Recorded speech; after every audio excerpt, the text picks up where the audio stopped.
Hartosh's head pounded, his heart raced, and there was a terrible ringing in his ear. He lifted his head to see that he was on his side, still in the tight metal shell of the Humvee. He tried to orient himself upright, but a strap held him in place. With a swipe of his claw, he severed it and righted himself. Looking up, he saw Harrison, who was still strapped in his seat and unconscious. Notably, Burdine was no longer standing in the top hatch. Hartosh pulled himself up and looked out of the now empty turret. It became evident that his vision was blurred, but he could still make out the Marine struggling with a Veek on top of him. Hartosh pulled himself out of the vehicle and dashed over to the fight. He gave a swift and heavy kick, which knocked the Veek off of Burdine. He unslung his rifle and took aim. With a swift pull of the trigger, a bullet went for his chest. He could hear the gurgle of the Veek's lung collapsing as it slowly died. "Fuck! I can't see! It's in my eyes!" Burdine cried out. Hartosh slung the rifle around his shoulder and grabbed Burdine. He looked to be in bad shape. Blood covered his front and all over his face. Hartosh dragged him till their backs were up to the Humvee, then he looked up. Movement came from several windows all around them. They were surrounded. He grabbed Burdine's heavier gun and held it at the ready. As soon as he saw a Veek begin to dive from a window, he opened fire. It died in a hail of bullets, the recoil of which made Hartosh stumble. Surprised, he looked down at the gun. It was not like his rifle, and it shot more akin to a steam cannon. He let loose some more movement he saw, this time with a longer burst. Adrenaline filled his body with each burst. Any Veek that dared peek his head out was quickly cut down by the unrelenting power of the gun. Hartosh could even feel a smile form across his face. The gun roared in his hands. It was almost deafening. Then, just as he thought it would never end, the gun went silent, and he had run out of ammo. Hartosh looked down once more. The gun sizzled and smoked. He heard the cracking of gunfire coming from the other side of the Humvee, which pulled him from his trance. He had almost forgotten that he wasn't alone. The same moment, Campos crawled out of the hatch with the other two following close behind. Campos trotted over and kneeled down by Burdine, who was grabbing at his face and writhing in pain. "Where did he get hit?" Campos asked, while moving Burdine's hands from his face. "I'm not sure," he said. Hartosh was cut off by Burdine shouting, "It's not my blood! It's not mine! Fuck, just get it out of my eyes!" Campos pulled a canteen from his belt and poured it onto Burdine's eyes. "Blink rapidly. Let the water in." He turned to Hartosh while tending to Burdine. "Get the tailing squad. We need to get off the street. Move." Hartosh nodded and jumped to his feet. Rifle in hand, he ran around the overturned Humvee and peeked around. The rear vehicle looked in bad shape. The front was smashed up, and smoke was coming from under the hood. A few of the Marines had exited the vehicle, and were fighting off Veek diving from the rear. One Marine was in the turret laying down hell with a gun that made a sound Hartosh could only describe as chunky. It seemed that they had overshot the ambush in the wreck. One of the Marines noticed Hartosh standing there. He was in shock at the amount of firepower only a few humans could produce. Hartosh snapped to his senses and waved them over. He would have shouted, but in all the chaos, it was unlikely that they'd even hear him. The Marine shouted something to his squad. After a few moments, a Marine rounded the back of the Humvee with another over his shoulders. The Marine being carried looked in rough shape. His head was hastily wrapped in bandages, and blood was leaking at an alarming rate. Once they had passed Hartosh, the other humans followed suit. The one in the turret being the last one, he climbed out and jumped to the ground and almost face-planted. When the last one passed him, Hartosh cut back around the Humvee to see Burdine back on his feet. Campos ran up to Hartosh and grabbed him by the shoulder. "Hart, you know your way around this city, right?" "A little bit." "Good enough. I need you to find us a way out of here and quick. Hartosh thought for a moment, before pointing at a building next to them. That building right there is likely to have a tunnel attached to an underground network. We should be safer down there. You positive? Campos looked him in the eye, to which Hartosh nodded. Campos turned around and shouted, "Everyone in that building now, let's fucking move!" Without hesitation, Tyr ran over and kicked open the door. One by one they flowed into the building. Hartosh was second to last, with Harrison trailing behind.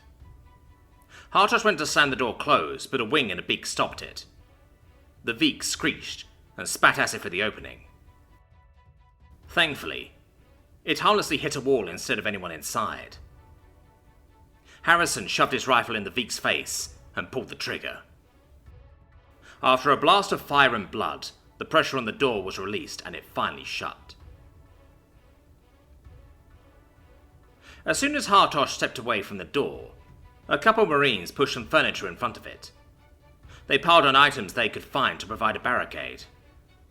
When it was suitable, they all stepped back and took a moment to breathe. It had only been about 5 minutes, but it felt like they had already been through so much. "So, where's that tunnel?" Campos asked. "Oh, right, it should be, Hartosh walked down the hall several feet, until he felt a loose panel in the floor. It was under a rug. He bent down and lifted it up. Just as he thought, a metal hatch, flush with the floor. "Right here," Hartosh said with a grin. Tyr crouched beside him. "How the hell did you know this was here?" "I didn't, at least not for sure. Though most apartment buildings are connected to an underground network of tunnels, in case of an emergency." Hartosh lifted the hatch. "Better get going. The Vik will find a way in soon if we don't." "All right, it's clear. Bring him up." Campos helped the courtsman pull Lance Corporal Robinson out of the hole. He felt bad for the kid.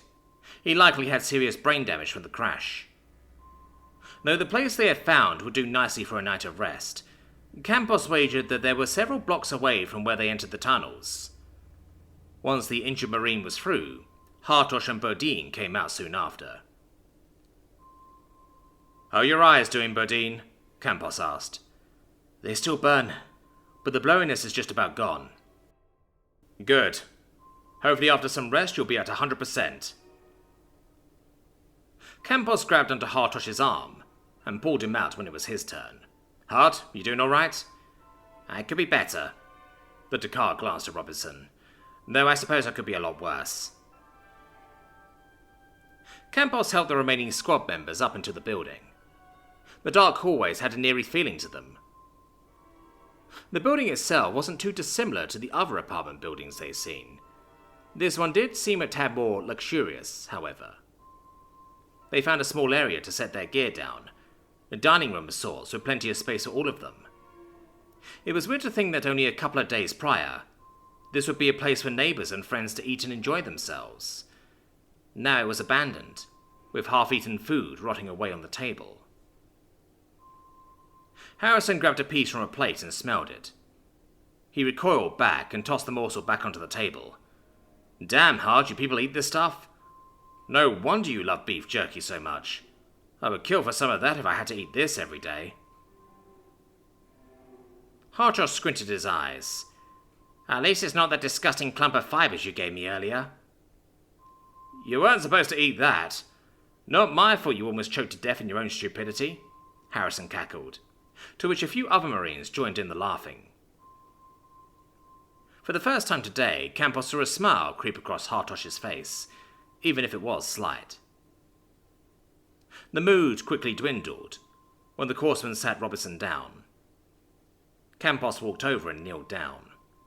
"How's he doing, Doc?" The courseman removed the bandages to reveal a gash on the Marine's forehead. "He's still unconscious but stable. He should live." He cleaned the wound and began to mend it with sutures. Campos stood up and looked at his squad. "Everyone get some rest. I'll take the first watch." The next hour consisted of settling in. Many of the Marines fell asleep as soon as they were able. As he sat alone, Campos thought of what to do next. Their vehicles were likely sawing with Veek by now, and even if they did manage to get back to them, they were beyond the point of operational usability. The tunnels would have to be the route to get back to friendly lines, even if navigating them would be a nightmare. Movement coming from the corner of his eye made Campos jump a little, only to realize it was Hartosh. He walked over and took a seat next to him. They sat in silence for a few moments until Hartosh spoke. "Do you believe there's a purpose to all this madness? Or do you think it's all left to chance?" "I'm not particularly religious, if that's what you mean," Campos said flatly. The Dakar scratched his chin. "I'm honestly not sure if it is because of a higher power. It just seems like so much has happened to get us here." "I think you're asking about destiny. The idea that everything that happens was set from the beginning. An unknown force that keeps everything on track." Destiny. Hartosh played with the word in his mouth. "So you do have a word for it. But do you believe it's real?" Campos pulled out a cigarette and lit it. "I don't know. Sure, I thought about it, but I guess I never made a decision." Another brief moment of silence was followed by Hartosh asking another question. "What is your home like?" "A lot warmer, and a lot less mountains than here. It was nice, though. Not too many people." Campos puffed on his cigarette. "I heard that all of you are volunteers. Is that true?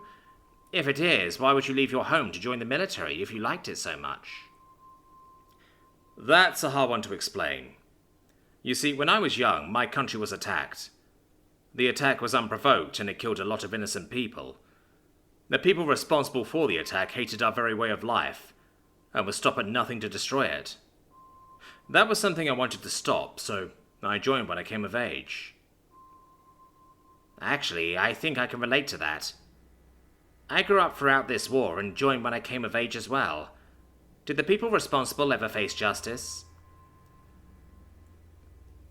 Before Campos could respond, a muffled scream could be heard. It didn't sound far and definitely wasn't from a human. Hartosh jumped to his feet, and when another scream ran through the air, he looked down at Campos and said in a hushed voice, "That didn't sound very far away. Perhaps from the next building over?" "I don't think it'd be a good idea to investigate. If we heard it, that means others likely did too," Campos retorted. Another scream sounded. This one seemed more desperate. "I'm going to check it out. Someone is in danger and there might be enough time to help them," Hartosh declared, and started out of the building. Campos stood and put a hand on Hartosh's shoulder, stopping him. "Are you fucking stupid? That's a one-way ticket to getting yourself killed. Even if you did go, there's no way you'd be able to get there in time." "Neither of those reasons dissuade me. I'm going, with or without your approval." Campos saw how serious Hartosh felt about this. He sighed deeply. "God fucking damn it. Alright, but you're not going alone." Campos walked over to where his squad was sleeping. He crouched down and woke up Tyr. "Hey, take watch. Hartosh and I are going to check out something we heard." Tyr nodded, grabbing his rifle and sitting up. Campos then turned towards Hartosh and stuck out his hand. "There's a patch on your right hip. Open it and give me what's inside." Hartosh obediently did what he was told, and handed Campos the small black device. Campos grabbed onto the Dakar's helmet and pulled his head down. With a bit of struggling, he mounted the device to the front of it. Hartosh pulled his head up and looked at Campos confused. "What was that? What did you just put on my helmet?" Campos smirked as he mounted a similar device on his head. "Flip it down and turn the knob at the front. You'll see." Hartosh looked at him for a moment before doing what he said. The MVG came down and almost smacked Hartosh in the snout, which caused him to flinch violently. Cautiously, he turned the knob, and a familiar green light illuminated his left eye. Hartosh gasped as he looked around frantically. I can see in the dark. It's as if it were daylight. Campos flipped his night vision down and racked his rifle. Let's just get this shit over with. Hartosh nodded and followed him out of the building. They stepped quietly into a dark alley. Campos peered down both ways to make sure it was clear, before motioning Hartosh to cross. Campos then joined him at a door that was adjacent to the one they had just exited. He pulled on the handle and slowly cracked the door open. He flicked on his infrared illuminator and slipped into the building. Campos held his rifle tightly in his shoulder as he checked every corner. Hartosh followed through the motions the best he could, but it was clear that he wasn't very tactically inclined. It only took a moment for Hartosh to notice that he was being looked at and silently judged. His face turned into a scowl and he shook his head. A ruckus came from upstairs, which brought them both snap back to where they really were. Campos waved his hand to a staircase just down the hall, and they moved towards it. Campos moved up the stairs, careful with each step as to not make a sound. He poked his head up to see down the hallway of the second floor. With his night vision, he could see two Veek guarding a seemingly inconspicuous door. There was a very limited amount of light emitting from the bottom of the guarded doorway. Other than that, the Veek was shrouded in darkness. Campos looked at Hartosh and held up two fingers before pulling out his knife. Hartosh nodded and pulled out his own. They both inched closer, keeping close to the shadows. Each step they took was painfully slow and calculated. Any sudden movement or misplaced foot would mean their detection. When Campos got about as close as he could, while staying hidden, he lobbed his knife towards the first Veek. The blade flew true and pierced the Veek through the neck. Before the other could react, Hartosh lunged on it and began sawing through its neck. They each caught their respective Veek and guided them to the floor silently. Campos's heart pounded, but he kept his composure. In the new moment of calmness, they heard dubious sounds and faint crying coming from the other side of the door. It didn't take much to infer as to what was going on. Campos pulled his knife from the dead Veek and returned it to his place before readying himself in front of the door. The two turned off their night vision and held their rifles firmly. With one swift kick, Campos burst through the door. His suspicions were instantly confirmed as the scene was burned into his mind. A wave of rage filled Campos, and he pulled the surprised Veek from the bed, throwing it against a wall. He could hardly process what was going on when Campos's fist smashed into his beak, knocking it unconscious. He then turned around to see Hartosh in a state of shock from the depravity in front of him. The room was filled with the soft sobs of the young girl tied to the bed. From the look of her, she couldn't be older than a teenager. "Let's get her off this bed as quickly as possible. Help me cut the binds," Campos ordered. When Campos pulled his knife again, the girl flinched and tried to pull away. He held up a hand to try to reassure her, but she was in too much shock. Campos decided that it would be better to do it as swiftly as possible. He severed the rope on her hand and ankle, while Hartosh got the other side. As soon as she was freed, she embraced Hartosh and began to bawl. Hartosh looked at Campos and silently asked what to do next. "Get her out of here, and in some clothes. I will deal with the Veek." Hartosh nodded and carried the girl out of the room, leaving Campos and the Veek alone. Campos dragged his unconscious body to the bed and tied it with the same rope he used to bind the girl. Campos then leaned into a corner and waited patiently for it to wake, all the while playing with the knife in his hands. Hatred filled his body, and he thought of all the things he would do to let it out on his captive Veek. "What is your name?" Hartosh asked softly. The girl stared blankly into space in response. He had managed to get her to stop crying, but she was now in an almost catatonic state. "You are safe now. Nobody's going to hurt you. I know my friend might seem a bit scary at the moment, but he is really nice once you get to know him." The girl still didn't respond. Hartosh was running out of ideas on how to get her to speak. He thought back to when he was captured, and an idea came to him. Hartosh reached into his pocket and pulled out the bag of beef jerky. He took out a piece and offered it to the girl. "Are you hungry? Would you like to try this? It tastes very good." The girl eyed the piece of dried meat for a moment before shyly grabbing it and bringing it to her snout. She sniffed it a few times before placing it in her mouth and cautiously chewing it. She seemed to like it as she held out her hand for another piece, to which Hartosh supplied. "Laturin," she said, almost too faint to hear. "It's nice to meet you, Laturin. I'm sorry this has happened to you, but I want you to know that you're safe now." Hartosh gave a reassuring smile. "What is he?" she questioned between chews. "My friend?" Hartosh asked, to which Laturin nodded. "Campos is a human. Humans are very nice. They make the food you're eating now. How old are you, Laturin?" "I'm 13, she snuffled. Hartosh brought his eyes to meet hers, and placed his hand on her shoulder. "Nothing like this will ever happen to you again, I promise. Not as long as Campos and I live.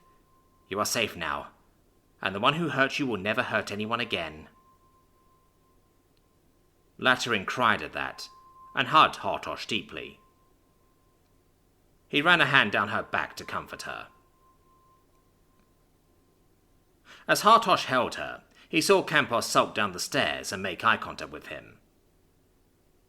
They stared at each other for a moment before Campos spoke. "The Vik has been dealt with. We should get going."